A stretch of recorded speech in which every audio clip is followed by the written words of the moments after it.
Сраѓаме назад во отвореното студио 1. Со мене и со колегата Христијан Баневски се и нашите колеги кои ги најавивме во првиот дел: Искра Печеска, Игор Стефановски, кои следат судство, сите рочишта кои се одвиваат во кривичниот суд и оние на специјалното јавно обвинителство, и ова кое го истакнавме како едно од најинтересните, 27 април, каде навистина се случуваат пресврти и интересни сведочења поврзани со настаните од крвавиот четврток. Добар ден за вас. Вие изутринава бевте на 27 април и Искра на Таргет Тврдина. Повели. Да. Добар ден. Искра? Да, во ред, но дозволете ми само, колеги, пред да започнеме да видиме што денес беше најинтересно во случајот Таргет Тврдина се однесува на прислушуваните разговори. Дозволете ми, што туку добивам информација, да се однесува за ја пратим оваа тема затворот и Дризо, односно штрајкот. Ќе ми дозволат гледачите само да прочитам. Ова доаѓа од затворениците кои што се потпишале на кои што дале согласност за штрајк. Се однесува до, упатено е до директорот на КПД Идризово Боби Мојсовски. Предмет известие, ќе ми дозволите да прочитам бидејќи што туку ни стигнува ова информација. Ние осудените лица го известуваме директорот дека од денеска 13 декември предходно најавениот штрајк со глад го ставаме во мирување. Ова е нешто ново. Ќе видиме за што станува збор, бидејќи со истиот е постигнат договор да ги представуваат нашите барања пред сите надлежни институции, пред владата, премиерот и телото за помирување. Најавениот протест пред владата на Македонија од страна на нашите семејства, кој требаше да се одржи во петок, значи утре, ќе биде дополнително. Значи, тој бил одобрен, меѓутоа тој исто така се става во мирување. Нашите барања ги наведуваат сега барањата што се, но еве како што дознаваме, да упростам за да не разберат сите гледачи, потпишаните на штрајкот во затворот Идризо, затворениците што штрајкува со глад, го стават во мирување и ќе определат представници од нивните семејства кои што ќе ги застапуваат пред органите, односно како што ти вела владата, премиерот и телото за помирување. Таму ќе ги бараат своите права, односно она што зборувавме и претходно, општа амнестија, како и за оние што ќе бидат амнестирани во случајот 27 април, тоа колегата веројатно Игор ќе го каже по интересно што се потенцира дека токму оваква данивна одлука следува по договор со директорот, така што дополнително прашања се поставуваат сега кон директорот, како течеле тие разговори, што конкретно. Така да напоменеме дека министерката Десковска вчера одговараше на новинарски прашања поврзани со оваа тема, рече дека еднаш годинава веќе имала општа амнестија и дека не е познато во праксите на другите демократски држави два пати во иста година да има толков број помилувани лица. Да, тоа, Кристина, обично оди на 4 до 8 години, барем така покажува европската пракса, кога врз основа на разни анализи пред се треба да се направи анализа за какви случаи станува збор и тоа зависи, се разбери, од општествено-политичката ситуација во една земја, дали ќе се даде општа амнестија, но во период од 4 до 8 години се одлучуваат државите да донесат закон со кој што прават општа амнестија. Се разбира, тоа во Македонија барем не важи за кривичните дела убиство, педофилија и изборни нерегуларности. Ќе видиме, ќе поразговараме веројатно и со директорот во текот на денот на затворот Идризово Боби Мојсовски, па ќе видиме како течеле преговорите. Му оставаме отворена покана во нашето студио. Како отворено студио, целодневна програма, може да дојде и да. Така, Кристина. Игор, кој сведочеше денеска за 27 април? Сведочеше отец Пимен и преостанати сведоци предложени од Богдан Илиевски во јавноста познат како Бетмен, велите нели според твитерџиите, што се однесува до исповеда на Богдан Илиевски кој давал исповед пред отец Пимен. Тој не сакаше да ја открие за што се исповедал всушност Богдан Илиевски пред него, повикувајќи се на свечената заклетвата како свештеник што ја дал. Меѓутоа во судот отец Пимен потенцираше дека од протестите на иницијативата за заедничка Македонија немало намера да се влезе во законодавниот дом, а целта на Богдан Илиевски како еден од организаторите според неговите зборови било само за да се најде начин, на демократски начин, како да се оспори изборот на Талат Џафери за председател на собранието. Тој даде изјава за медиумите, беше прашан и во однос на делот на претходните сведоштва од страна на обвинетите за собраниските инциденти од 27 април, во однос на тоа дали бил финансиран Богдан Илиевски од страна на ВМРО ДПМН, да не должам многу да погледнеме изјавата на отец Пимен. Не верувам, ги знам познам сите четворица луѓе од врвот на тоа движење и така да зашто Богдан би бил различен од другите, врз Богдан да се влие, врз другите да не може да се влие. Аз знам дека ниту врз еден не се влијаше. Другите сведочења, што друго би издвоил? Понатаму би продолжил со предлог законот за амнестија кој што треба да биде низ собраниските филтри. Адвокатот Сашко Дуковски беше изреволтиран кога му се поставуваа прашања во однос на амнестијата, во однос на тоа кој се би опфатил, потенцираше медиумите да не потенцираат кој би добил амнестија, кој не би добил сепак амнестија, но тоа што сепак се потенцира според предлог законот за амнестија, тоа нема да го добијат само тие кои што се извршители, нарачатели за собраниските инциденти. Имаме и од него изјава на така насилниците и нарачателите, а во однос на судењето што би сакал да извоам на самиот почеток кога нашите колеги сниматели влегоа во судската сала и ги снима вообичаените инсерти од самиот почеток пред судскиот процес, подоцна обвинителката Ивана Трајчевска побара да бидат избришени снимките во која таа била во нив и бидејќи не сакала да има во јавноста како обвинител во овој предмет дека им суди на 33 обвинети за собраниски инциденти, така што веднаш потоа судската полиција ги избриша тие снимки од неа и тоа е скандал, сепак треба да се потенцира дека имаат медиумите одобрение од Врховниот како највисок суд, со кое се дозволува да се снимаат одредени судски процеси, одредени делови од една судска постапка, а одлучува токму судечкиот совет, иако во беше барано со од страна на обвинителката од Ивана Трајчевска. Можеби не слушнавме добро во судница дали одобри веќе судиката Добрила Кацарска, бидејќи новинарите се оддалечени од самата сала со преграда и нема доволно озвучување. Значи не знаеме дали е одобрено од судскиот совет? Точно не знаеме, но според процедурата судечкиот совет треба да одлучи кои делови да се снимаат, но досега не беше проблем кога обвинителката Вилма Русковска седеше во делот на каде што е денеска Ивана Трајчевска и веќе имаме нејзини снимки од судењето 27 април, сме ги репродуцирале во јавност, ова е сосема ново нешто што се случува. Прв пат на 27 април се случува да се бара снимки од обвинител да не се репродуцираат во јавност. Игор, сега го после оваа емисија ќе бараме одговори зошто е тоа така. Искра, што се случуваше на Таргет Тврдина? На случајот Таргет Тврдина денеска велам да потсетам дека се однесува на нелегално прислушуваните 20.000 граѓани, во кои се обвинети 11 луѓе, претежно од вработени во Управата за безбедност и контраразузнавање, меѓу кои си поранешниот директор Сашо Мијалков, министерката поранешна за внатрешни работи Гордана Јанкуловска и пребеганите Никола Бошковски и Горан Груевски. Можеби обвинителите од специјалното јавно обвинителство немаат такви проблеми со снимање или да репродуцираме нивни снимки, меѓутоа она што денеска предизвика сериозно внимание во судницата беше кога сведокот Ѓорги Лазаревски, еден од така наречените свиркачи кои што изнесоа цела работа на виделина со прислушуваните материјали, на прашање на специјалното јавно обвинителство да објасни што се случувало во Министерството за внатрешни работи кога Лазаревски решил да пријави дека се случува нешто незаконито.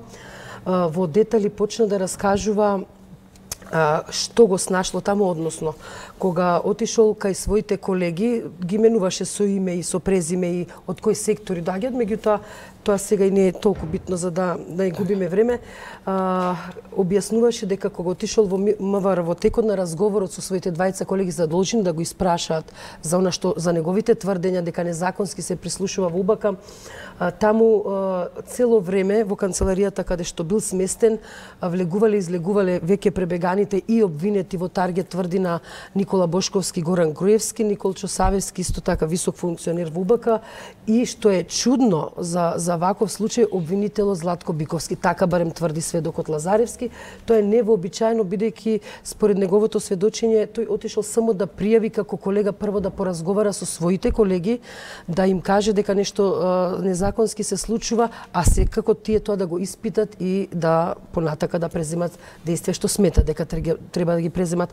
Председателката на судечкиот совет дозволи Лазаревски да се искаже, меѓутоа како што раскажуваше и сведочеше, така настана тензија, реагира адвокатите на обвинетите со образложение дека сето тоа не е битно и дека како сведок Лазаревски не треба да дава свое мислење, бидејќи во судница своји мислења и ставови кажуваат вештаците, вештите лица, односно експертите. Пошто судот реагираше, односно судијата Владимир Туфекџич, кој е дел од судечкиот совет, реагираше дека таквото сведочење Лазаревски ќе мора да биде прекинато, бидејќи во овој случај предмет на обвинение не е постапката на адвокатот Биковски, се извинувам, обвинителот Биковски, што барал тој во МВР тој ден, меѓутоа предмет се прислушуваните разговори. Но обвинителството, велам, специјалното јавно обвинителство продолжи со прашања, и она што во јавноста се ширеше како информации со сведочењето на Лазаревски се потврди како точно е, ако така може да речам, а тоа е дека му било понудено. Прво му било кажано дека неговиот колега Звонко Костовски, кој ја призна вината и склучи спогодба со обвинителството, му кажале дека тоа го направил, исто така му било понудено и тоа, но кога тој го одбил, како што кажа Лазаревски пред судот, тој вели ме ставија во самица, бидејќи одбив спогодбата за пуч. Имаше и други детали што се случувало во таа соба, како бил држен до следното утро без да знае зошто и како другото утро само му кажале дека е уапсен, во неговиот дом се прави претрес. Ако имате некои прашања, може би повелите, но сите детали во следните изданија ќе ги имаме на информативните наши изданија. Игор, како што споменавме и на почетокот од 27 април почна да се случуваат многу пресврти. Се споменаат имиња на луѓе од кабинетот на председателот Ѓорѓе Иванов, истрагата се проширува. Дали се очекуваат други поголеми пресврти? Како помина, како можеш да оцениш оваа недела на сите овие рочишта до сега? Така интересно е што се наближува всушност и крајот на судскиот процес 27 април. Овие сведоштва на предложени од Богдан Илиевски се всушност како последни од страна на одбраната. Тоа што следува се дополнителните листи на докази, но не знаеме дали се сведоци или друг вид на докази од страна на обвинителството за организиран криминал, па веднаш потоа да се подготвува одбраната и самите обвинети за завршни зборови за подоцна да се изведе пресуда за судскиот процес 27 април. Тоа што ги возбудува на еден начин сите обвинети е токму предлог законот за амнестија и го споменавме и претходно дека адвокатот Сачко Дуковски беше изнервиран и револтиран кога му се поставуваа прашањата за амнестија. Ги имаме тонските парчиња, предлагам тука да ги погледнем. Кој тоа се става? Кој тоа се става? Вие имате информација подобра од мене. Кој тоа се става, ве молам, за да ви одговорам на тоа прашање.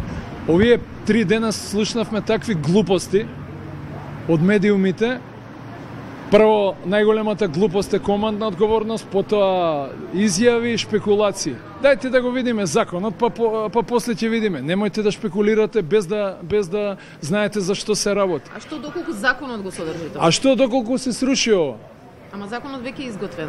Ама дали е стапен? Ама некој можеби го прочитал, ама можеби тој закон треба да се изгласа собрание. Ама можеби треба да се коментира тој закон, можеби од кога ќе се изгласа во собрание. Каде бил Чавков, во ВМРО или подалеку од ВМРО во време на крвавиот четврт? Ви одговорија сведоците, можете да им верувате или не?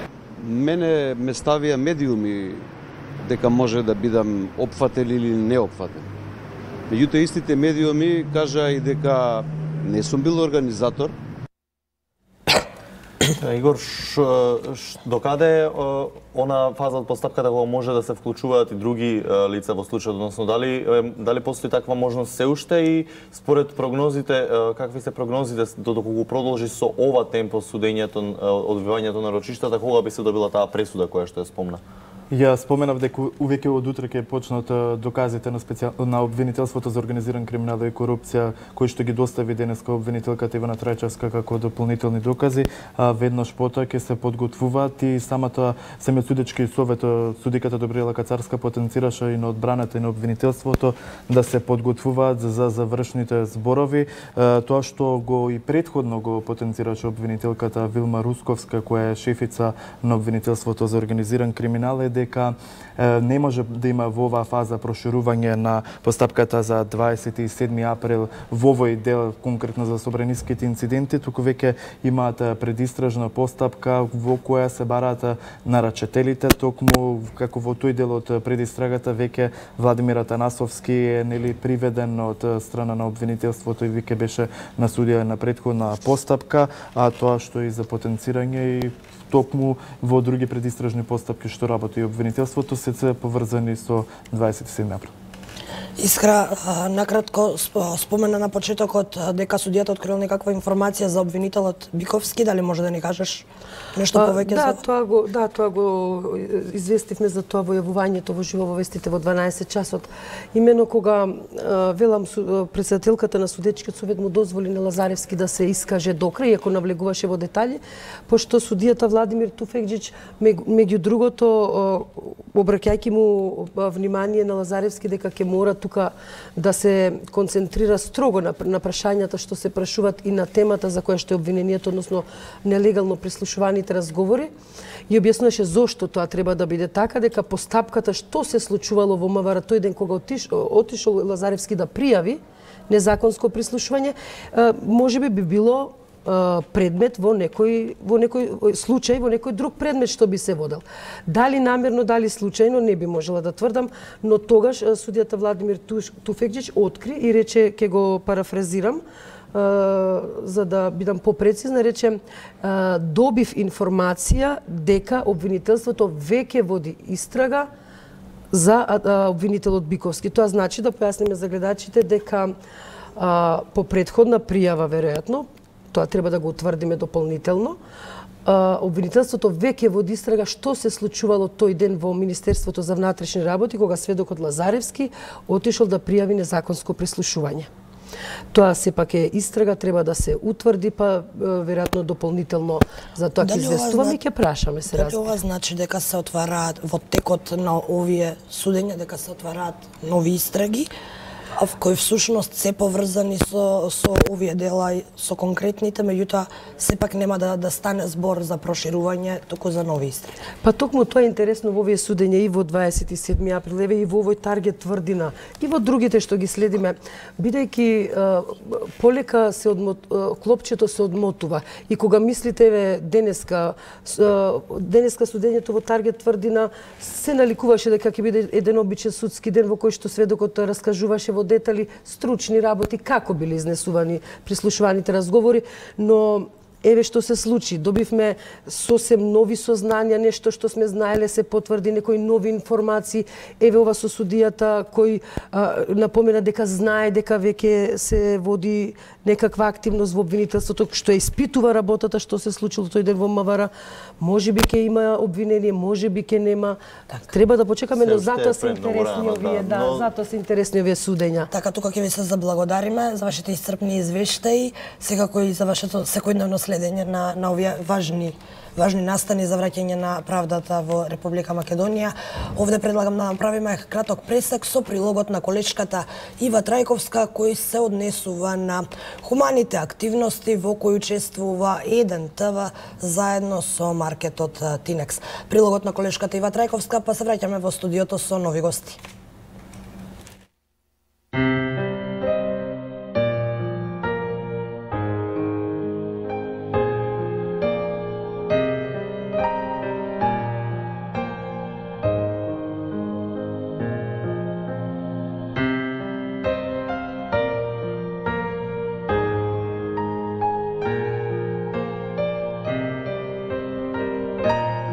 Жена херој.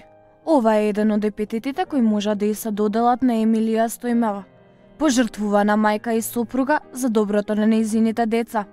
Некој мисли дека секојдневните минимални проблеми се преголеми за него, но оваа жена не може да ги изброи несреќите кои непрестано и се нижелени из годините, кои ја преселиле од родната Струмица до Скопје.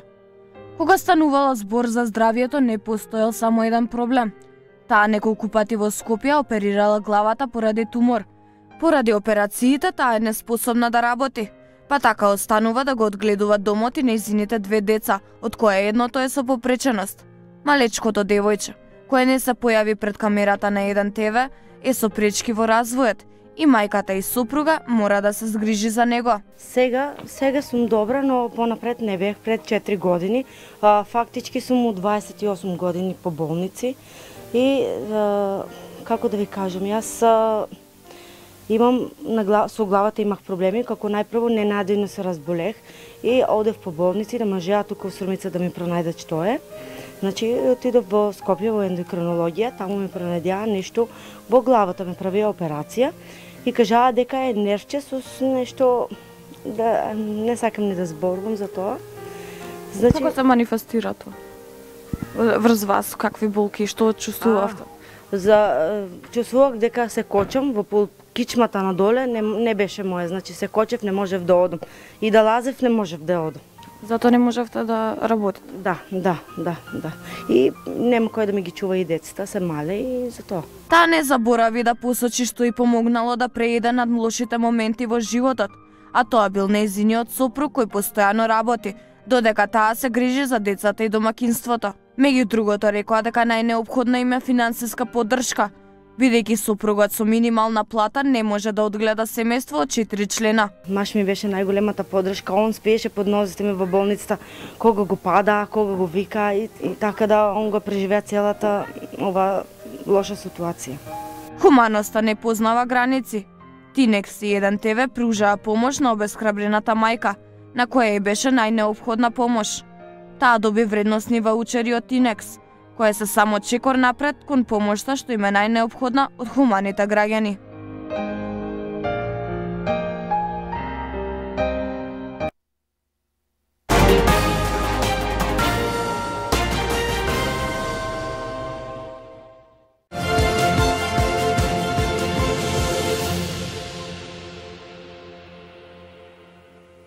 Во ексклузив ке гледате. Беше и остана гордост на Македонија. Каде и што прави недобрата во светот? Индира Кастратовиќ. Диџејот Ерик Фокс пред камерата на ексклузив призна зошто пукна тиквата помеѓу него и пејачката Симона Поповска, но откри детали и за Тоше Проески. Каде исчезна најконтроверзните македонски манекенки Сара Леши, Сузана Алсалкини и Елена Вукановска. Гледајте ексклузив денеска во 18:15 часот на 1 ТВ.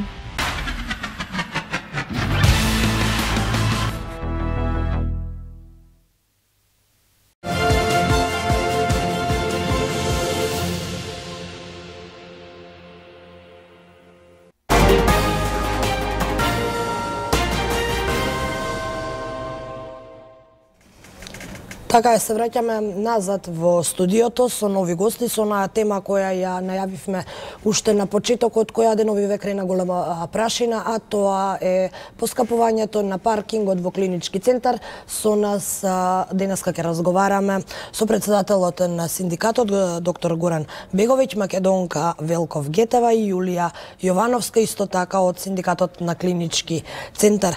Господине Беговиќ, ќе почнам од вас, бидејќи вие што туку излеговте од средба со министерот Венко Филипче, му ги истакнавте вашите барања. Кои се вашите барања и дали добивте повратна информација, дали ќе бидат прифатени? Па, оваа средба не дефиниравме ништо, договоривме една средба со премиерот, која беше претходно договорена, уште пред 2 недели, да видиме што може да се реши. Нашите барања сега се проширија, како што знаете, не е више барањето само за паркинг просторот во склопот на клинички центар, него више барањата се проширија и во делот на покачувањето на платите за 2019 година. Некако едно време некое прифаќање од сето тоа и постоеше расположение сето тоа да се ајде така реши со фино, со убаво, но во меѓувреме ова покачување на паркинг просторот, што го донесе со одлука Советот на град Скопје, предизвика голем револт кај нашите членови, кај вработените во клинички центар. Зашто реагиравме така? Реагиравме така затоа што ние тоа го свативме некако обично покачување на еден паркинг простор, кај што ние работиме. Секако тоа е исто така навредливо за нас да го плаќаме тој паркинг простор, кој ние си го сметаме дека е наше работно место и дека некако на некој начин нас ни припаѓа. Него што ние во тој момент го разбравме дека тоа е тој еден тенок колач кој ние начално го прифативме, покачување 10% на докторите, специјалисти и наставно-научниот кадар. Имавме некој договор за медицинските сестри и сродниот персонал. Се договоривме да биде во јануар нивното исплаќање, покачување, но се договоривме да преговараме за некој поголем процент. Тешко прифативме да административно-техничкиот персонал остане во септември, тешко прифативме докторите општи и докторите специјализанти исто така отидат во септември со 5% покачување, но ете, ајде добра волја да не испаднеме дека ние не сме задоволни со ништо. Некои преговори имавме внатре во синдикатот, така, со неприфаќање од сите страни, од сите профили, но некој, ајде, ради некое разбирање на состојбата во нашата држава, ради разбирање за буџетот, разбирање за владата на Република Македонија, имавме некој начелен договор дека нешто ќе се договориме, но пак... Очекувате? Вашата реакција е одраз на вашиот револт, но не ли сметате дека Пајде да речеме, може би малце банално да премиерот на една држава се вклучува во решавање на еден проблем како што е паркинг. Зашто до таму отидоа работите? Зошто не се решеше на време, мислам, и зошто не се разговара онаму каде што треба? Тоа е господинот Петре Шилегов и со министерот Венко Филипче кога станува збор за платите и делот што вие го барате како примање. Се извинувам, само да напоменеме дека денеска се обидовме да го поканиме и градоначалникот Шилегов, меѓутоа тој не одговори на своите повици, сепак сакавме од него да слушнеме бидејќи неговата општина и да ве соочиме, бидејќи конкретно проблемот кој што ве изнесе на протест потекнува од таму. Да. Сакав да истакнам дека ние го свативме тој тенок колач кој горчливо го прифативме, дека со ова покачување е еден дел каде тој тенок колач почна да се ситни, односно да се растопува и по наши пресметки оној кадар кој е социјално ранлива група, која има 12.503 денари плата и поради минималната плата и се додава да зима 13.268 денари. Таквото покачување нивно планирано за септември месец од 5%, фактички во пракса они ќе го изгубе уште од сега.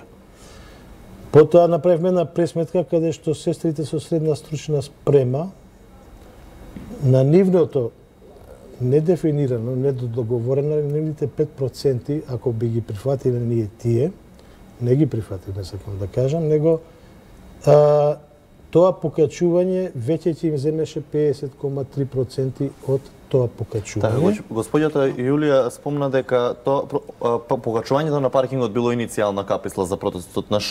Зашто се друго вие молчевте во овој период и не излеговте да го кажете по ова вие? Како што кажа председателот, ние бевме трпеливи. Трпеливи бидејќи преговорите траја, планираниот разговор со премиерот беше во врска точно за покачување на плати. Сигурно не би разговарали со премиерот за паркинг и за такви работи кои што, еве нели, како што кажавте, вие не се во негов домен. Ние многу бевме навредени од министерот и од властите, речам, од почеток кога почна да калкулираат со проценти овој месец, друг месец 5%, 7%, 0%. Значи нешто што вие баравте конкретно и суми. Нешто што предизвикува раздор. Значи кога ќе се излезеше со испроцента плати, веројатно некој повеќето од нашето членство, не зборам сега од моје лично име, ќе прифатија. Значи покачувањето да биде на ниво на цел клинички, а не на апсолутно, на здравствени работници, меѓу другото и кога веќе зборуваме за здравствени работници, еве да кажам дека бидејќи јас сум дипломирана медицинска сестра и специјалист по интензивна нега, сестрите се исто така недоволни, меѓутоа во интерес на тимот, во интерес на да врви работата и во интерес на нашата конструктивност и во интерес на продолжување на преговорите понатамошни, ние некако бевме мирни, меѓутоа од тие преговори беше исклучена апсолутно администрација, на кој што ние инсистиравме да бидејќи они се исто така нашите работници. Прашањето е зошто требаше да ви се покачи паркингот без да ви се претходно покачат платите за да излезете на протест? Зошто претходно можеби не се организиравте да бевме во преговори. Имавте надеж дека можеби бевме во преговори сега, но сега се течеа преговорите во однос на сега сметате дека тие преговори се секако пропаднати? Сега нашите очекувања се велите прилично поголеми. Нашите барања ќе бидат прилично поголеми. По денешната средба се. Апсолутно. Бидејќи нашата свест е зголемена, се повеќе луѓе ќе имаме од утре на протести, ќе ги употребиме сите правни моменти кои што се предвидени со статутот на синдикатот, кои што предвидуваат протести, а понатаму се што следуваат после протестите. Кога сме кај протестите, собири на направивте ли некаква анализа како ова ќе влијае на работата на клиничкиот центар? Пред се мислам на тоа како ќе влијае на пациентите. Што се прави во времето кога вие протестирате? Ги враќате пациентите, ве чекаат? 30 минути. Тоа се прави за време на пауза. На паузата? Да. Значи сакате да кажете дека пациентите нема застој, нема. Така, значи во ниеден момент нема да дозволиме пациентите да страдаат. Овој протест, каде што ние протестираме, всушност ние ја стопираме наплатата на паркинг просторот и Сабајлево и претходно веднаш апелиравме и денеска кај министерот да јавното предпријатие градски паркинг ги отвори излезните рампи за да луѓето се излегуваат нормално од клиничкиот центар. Така да тоа нема да се случи да нашите пациенти трпат. Ние не сме во штрајк, ние сме во протест кој се одвива во склоп на нашата пауза. Имате поддршка од целиот медицински персонал? Апсолутно, сакам да кажам. Персонал, значи не постои подвоеност никаква. Систем, не само здравствени работници и соработници, постојат и административни и помошно-технички персонал. Сите се заеднички и рамноправно вклучени во процесот на работа. Така да поддршката е од целокупниот кадар. Пред малку споменавте дека раздорот го направи токму на неравномерно покачување на платите. Ова мене ме потсетува на една состојба од пред 2 години. Истото се случуваше и со судството и со судската администрација, кога остана единствени без покачување, за разлика од судиите и јавните обвинители. Исто и овде некако мислите дека платите во здравството треба рамномерно да се и не само процентуалното, туку и само одреден вид на кадар во здравствениот систем, каде што воопшто не се спомена покачувањето на административниот и помошно-техничкиот персонал. Каква е соработката помеѓу секторите внатре во клиниката кога ќе добие само една категорија покачување или некаков бенефит? Дали постои солидарност, прашувам? Па сега да. Во овој момент, кога се променија одредени работи и со проблемот со паркинг просторот, мислам да, сите се едно. Кога вие бевте изоставени од покачувањата, трошоците требаше да ви се зголемат.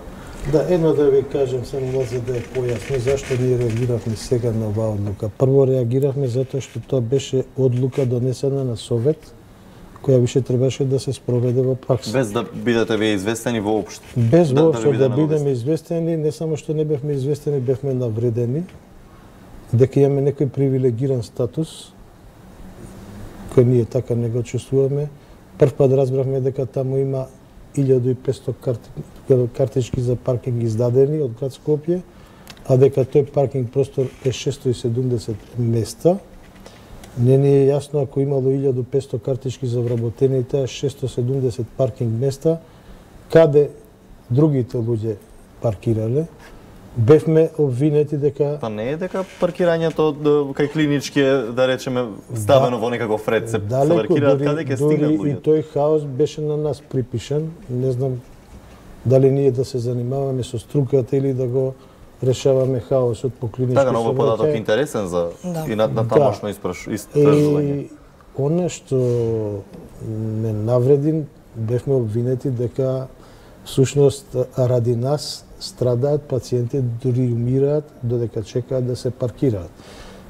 И дека сме привилегирани, стварно мислам една, да кажам, неумерена изјава, не знам, во моментот. Мислам дека сите ќе се согласиме дека треба да се работи во здравството многу и дека докторите и медицинскиот персонал заслужуваат поголеми плати, меѓутоа колегата сакаше да се осврне и на оној момент дека забележавме некаква негативна реакција и од страна на самите граѓани. Можеби тоа се должи на лошите и поразителни состојби во здравството, меѓутоа перцепцијата на јавноста е таква и за крај сакам уште една работа да ве прашам што е многу важна, малку настрана од паркингот и од платите, во какви услови работите? Во какви услови ги примате и ги третирате тие пациенти? Можеби е невозможно, отколку што можно пократко, бидејќи веќе сме при крај со времето. Па не знам сега, знаете како луѓето имале можност да ги видат нашите услови, се покушава да се реновира сето. Тоа се прави... Дали условите се дел од вашите барања до министерот? Не, сега министерот вети и владата вети дека ќе прават нов клинички центар кој ние го поддржуваме и треба да се трне од тука, така ќе се реши овој хаос. Мислам дека имаме некои позитивни сигнали да го добиеме на управување паркинг просторот на клинички центар, да нашите јавни здравствени установи го добијат во нивно властиштво, во нивно менаџирање. Но кажувам сега, главен проблем се платите. Зашто луѓето погрешно не разбра? Не разбра погрешно затоа што мислеа дека нас исклучиво се револтот ни ради тие 500 денари. Не, потенцирам, револтот ни беше затоа што сметаме дека тоа беше еден почетен дел да се трнат во суштина овие пари што ќе ни ги дадат 10, 5%, 7 или 10 или 9 или не знам колку ќе бидат. Мислиме дека више почнува тој колач да се растопува со паренталношни данъци, така да мислиме дека на крајот на 2019 година ние ќе добиеме 0% покачување. Затоа таков револт беше, а тоа беше конечна одлука. Она што ние не реагиравме претходно, преговорите беа во тек. И се уште се имавме зашто се надеваме дека во разговор со надлежните ќе успеете да ги надминете овие недоразбирања и да ги добиете вашите пациентите тука би сакале апсолутно за пациентите тука сме веќе со крајот со крај веќе го газиме следниот термин за вестите. По вестите имаме подготвено секако преглед на содржината на денот. Ви останете со нас, за кратко почнуваат и вестите со колешката Џугуманова. Добро.